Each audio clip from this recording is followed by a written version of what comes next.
아멘. 네, 오늘 주신 본문 말씀을 통해서 이 순종이라고 하는 제목의 말씀 여러분들과 함께 나누고 우리 함께 기도하는 자리에 설 수 있길 원합니다. 여러분, 하나님의 말씀에 순종할 것처럼 말했던 유다 백성은 결국 애굽의 다바네스로 도피하게 되어집니다. 이 자신들의 판단에 의지해서 하나님을 거역한 유다 백성은 그 하나님의 뜻을 전했던 그 예레미야에게 아주 이제 노골적으로 이 공격적인 태도를 보이게 되어집니다. 여러분, 이것은 이 불순종하는 자들이 하나님의 말씀에 대해서 어떤 태도를 가지고 있는지 보여주는 어떻게 보면 전형적 사례입니다. 이 요한한 일행은 자신들의 판단이 어리석었음을 돌아보는 대신에 이 하나님의 말씀을 전한 그 예레미야의 말을 이 거짓말이라고 치부해 버리는데요. 그리고 더 나아가서 이 예레미야가 이 바룩과 함께 이 자신들을 이 바벨론의 손에 넘겨주려고 하는 이 계획을 세웠다, 이렇게 지금 몰아갑니다. 그들은 얼마 전까지 예레미야에게 하나님의 뜻을 위해서 기도를 부탁했던 사람들 아닙니까? 근데 이제 이들이 그 내심 원하고 있었던 말씀과 이 반대되는 내용을 듣게 되어지자 이 예레미야를 이 바벨론을 위해서 사는 자로, 그러니까 매국노로 지금 취급하는 거예요. 하나님의 말씀을 거역하는 사람들은 이렇습니다. 이기적이고 이 세속적인 안정을 가장 중요하게 생각을 해요. 이게 하나님의 말씀을 거역하는 자들이 보이는 태도라는 것입니다. 이기적이에요. 그리고 세속적인 안정만 계속해서 중요시 여깁니다. 그들은 하나님을 자신들의 필요를 채워주고 소원하는 모든 것을 이루어지는 어떻게 보면 이 보호자 정도로 생각하는 것입니다. 그래서 하나님이 그들에게 이 자아를 부인하도록 요구하는 것에 대해서 아주 매우 불쾌함으로 받아들이죠. 그렇게 느낀다는 것입니다. 그리고 사랑의 하나님이 그런 요구를 하시지 않는다, 이런 확신을 합니다. 뿐만 아니라 그런 말씀을 전하는 이 설교자에게 거짓말쟁이라고 그냥 치부해버리고 마는 겁니다. 자, 그렇습니다. 오늘 본문 2절을 보면 이 당시 유다 잔류민들이 이 선지자 예레미야의 말을 거짓이라고 단정하고 이 자신들이 품은 마음의 생각을 하나님의 말씀이라고 주장하는 어떻게 보면 이 답답한 장면이 그려져 있는데요. 근데 이 2절 말씀을 자세히 보게 되어지면 그들이 왜 이처럼 말하고 있는지 그 이유가 제시되어져 있습니다. 이런 표현이 나와요. 2절에 보면 오만한 자라고 하는 표현이 있습니다.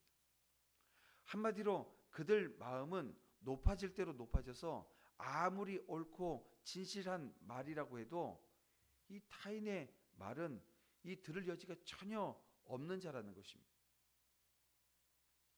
이들은 참으로 보인 이 모습을요, 우리가 절대 간과해서는 안 되는데요. 물론 그들은 자신들이 처한 상황의 위태함, 그리고 그 애굽이 지니고 있는 이 물리적인 힘, 다시 말하면 이 군사력이고 경제력입니다. 이것을 보면서 이 애굽을 의지해야 된다고, 그들을 선택해야 된다고 말하는 거예요. 그러나 그런 현실적인 여건 이전에 여러분, 그들이 예레미야가 전하는 말씀에 순종하지 않고 도리어 그 말씀을 그 거짓된 것으로 매도한 이 모든 것들이 어떤 마음에서 나왔냐 하면 이 오만한 마음에서부터 나온 거라는 것입니다. 성경은 이런 사실을 여러 맥락에서 조명해 주고 있습니다. 그 대표적인 신뢰가 예수님께서 오늘 우리에게 말씀해 주셨던 이 씨 뿌리는 자의 비유의 말씀일 겁니다. 자, 그 비유에서 이 씨라고 하는 것은 하나님의 말씀이죠. 그리고 그 밭은 사람의 마음 상태를 가리킵니다. 근데 이 비유에는 모두 네 가지 사람의 마음 상태가 이렇게 비유적으로 나와요. 여러분, 그것은 길가고 돌밭이고 가시떨기가 무성한 밭이고 마지막에 이제 좋은 밭이 나오지요. 여러분, 아무리 하나님의 복된 말씀의 씨가 사람의 마음밭에 떨어진다고 해도 그 마음이 여러분 길가와 같이 딱딱하게 되어지면 그 말씀이 도무지 여러분 열매 맺지 못하는 거예요. 아예 심겨지지도 못한 채 이 새들에게 먹히고 맙니다. 또 그 말씀이 흙이 얇은 이 돌밭에 떨어지게 되어지면요, 조금 자라는 듯 보여도 햇빛이 내리쬐게 되어지면 금세 말라버리고 맙니다. 환난이나 시험이 닥치면 이 말씀이 역사되어지지 못해요. 그냥 여러분 중단되기 마련이라는 거예요. 또 가시 떨기 사이에 뿌려진 씨는 자라긴 자라요. 근데 그 줄기에 얹힌 가시로 인해서 여러분 열매를 맺을 수 없다는 것입니다. 어떤 겁니까? 이생의 염려와 이 재리에 대한 유혹으로 이 참된 순종의 결실을 맺지 못하게 되어진다. 이런 말씀이라는 거예요. 그리고 오로지 이 좋은 밭, 이 옥토같이 아름답고 부드러운 마음만이 이 말씀을 심령에 담을 수 있다는 거예요. 그럴 때 여러분 순종의 열매를 맺고 의의 열매를 맺고 이 축복의 열매를 맺게 되는 것입니다. 이 오늘 우리 마음밭이요, 이 어떤 씨가 떨어지더라도 부슬부슬해서 그 씨를 담아낼 수 있고 그 뿌리가 내려서 활짝할 수 있게끔 만들어야 된다는 거예요. 그렇지 않으면 오늘 본문에 나오는 이 유다 잔류민들과 우리가 다를 바가 없습니다. 왜냐하면 이 자신들의 삶을 복되게 할 하나님의 말씀을 어떻게 치부해요? 일고의 가치도 없는 것으로 매도해버려요. 자기들의 고집으로 그냥 계속 주장합니다. 그 완악함이 이 고집으로 나오는 거예요. 근데 여러분 이런 것은 이들에게만 나오는 문제가 아니거든요. 무수한 선지자들이 하나님을 향한 이 이스라엘 반역과 이 죄악된 삶을 지적했음에도 불구하고 회개하지 않아요. 결국 패망으로 이르게 되었는데 왜 그랬을까 보게 되어지면 가장 큰 잘못이 우상숭배입니다. 근데 이 우상숭배라고 하는 것을 어떻게 했어요?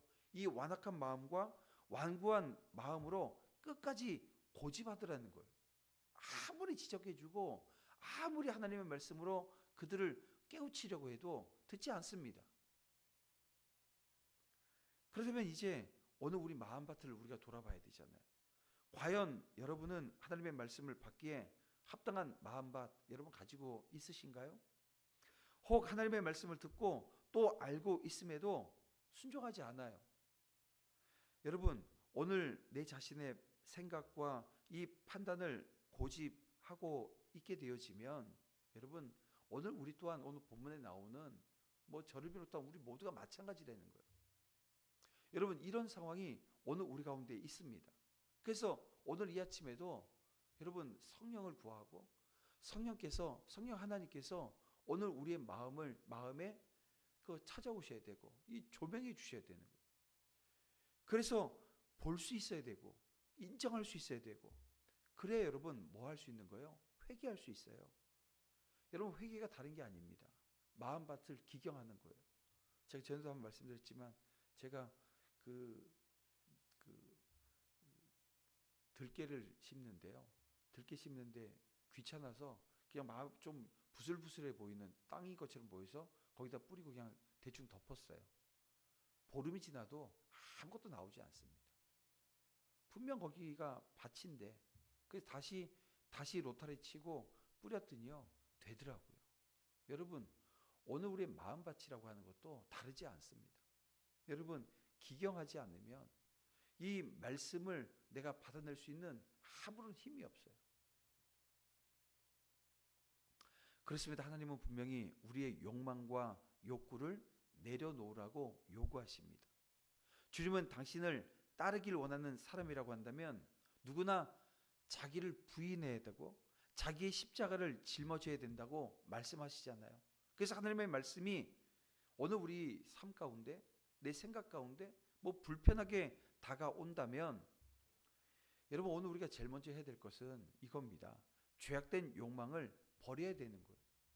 하나님은 회개하는 사람의 심령을 여러분 변화시켜 주시고 하나님의 말씀에 순종하는 참된 신자로 빚어주신다는 거예요. 여러분 그 은혜가 오늘 이 아침에 우리 가운데 있어야 된다는 겁니다. 자, 예레미야와 바룩은 요한한 일행에게 붙잡혀 이제 애굽으로 끌려가게 되어집니다. 이 요한한 일행은 완악하고 교만한 마음으로 이 자기들의 결정을 끝까지 굽히지 않아요. 그들은 애굽에 대한 환상을 버리지 않았고 하나님 말씀에 대해서 아주 정면으로 도전합니다. 하나님은 당신의 뜻에 끝까지 거역하는 교만한 그 자를 여러분 대적하는 분이십니다. 자, 선지자 예레미야는 애굽으로 도망한 유다 사람들이 장차 겪게 되어질 그 하나님의 심판을 상징적으로 보여줍니다. 그는 유다 사람들이 보는 앞에서 큰 돌 여러 개를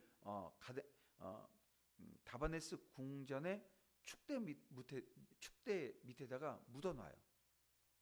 여러분, 하나님이 바벨론의 느부갓네살을 사용하셔서 애굽을 점령하게 하시고 그 돌 위에 바벨론 왕의 그 보좌를 차리게 될 것을 지금 예언한 거예요. 여러분, 이 예언의 말씀이 이루어집니다. BC 568년에 느부갓네살은 이 애굽을 침공하고 굴복시켰습니다. 유다 백성들은 이 자신들을 안전하게 지켜줄 거라고 찾아왔던 바로 그곳에서 또 다시 한번 그 하나님의 심판을 경험하게 되어지는 거예요. 하나님은 당신의 말씀을 거절하는 자에게 여러분 진노하십니다. 그리고 교만한 마음 속에서 자기 자신을 하나님을 여기는 그 숨은 동기가 그들 가운데 있기 때문에 그런 하나님의 과정을 만드시는 거예요. 그래서 여러분, 우리가 가장 경계해야 될 것, 지금 이 유다 민족이 이렇게 패망하면서도 이게 끝까지 지금 고집하고 있는 모습이 뭡니까? 우상 숭배입니다. 근데 그러면 우상 숭배가 뭐냐? 바로 이겁니다. 자기를 하나님으로 생각하는 교만인 거예요. 여러분, 오늘 우리는 자아의 우상을 버려야 되고 이 말씀에 순종함으로 하나님의 하나님께 합당하게 행하는 그 자녀의 모습을 회복해야 되는 거예요. 그래서 우리에게 중요한 것은 하나님의 말씀이 임할 때마다 즉각적으로 순종하는 그 모습인 겁니다. 우리가 하나님께 드려야 될 가장 합당한 태도, 순종입니다. 자발적 순종이고 즉각적 순종이고 온전한 순종인 겁니다. 말씀을 정리해 볼게요. 여러분, 불순종한 자들의 마음에는 이 자아라고 하는 우상이 자리 잡고 있는 거예요. 여러분, 이스라엘 민족이 이 지금 우상 다 파괴해서 없어요 이제. 그런데도 불구하고 끝까지 자기 길을 가요. 근데 그게 하나님은 우상 숭배라고 말씀하는 거예요. 내 자아가 우상이 되더라고요. 여러분, 이거 여러분 아셔야 됩니다. 그리고 우리가 이 자아의 욕심에 따라 살게 되어질 때 하나님의 말씀이 어떻게 들리냐면요, 거짓말처럼 들려요. 우리는 결국 하나님을 거역하는 이 죄인의 자리로 떨어지고 마는 것입니다. 그래서 우리는 하나님의 말씀을 마음에 채워서 자아라고 하는 그 우상을 여러분 오늘 이 아침 무너뜨리고 말씀 따라 하나님의 뜻대로 따라가는 은혜의 자리, 저와 여러분 서야 될 줄 믿습니다. 그래서 오늘 이렇게 주신 하나님의 말씀 붙들고 이 아침에도 함께 기도하십시다. 기도할 때 하나님 말씀 앞에 오늘 우리의 교만을 내려놓고 즉각적이고 온전한 순종의 삶을 살게 하여 주시옵소서. 내 자아의 우상이 깨어지는 은혜가 있기를 원합니다. 주의 성령이 내 심령 가운데 말씀으로 조명하여 주셔서 다시 한번 성결한 모습으로 주님 앞으로 나아갈 수 있도록 주님 인도해 주시옵소서. 우리 다 같이 주여 한번 부르면서 간절함으로 함께 기도하며 나아갑니다. 주여, 아버지 하나님 인도해 주시옵소서.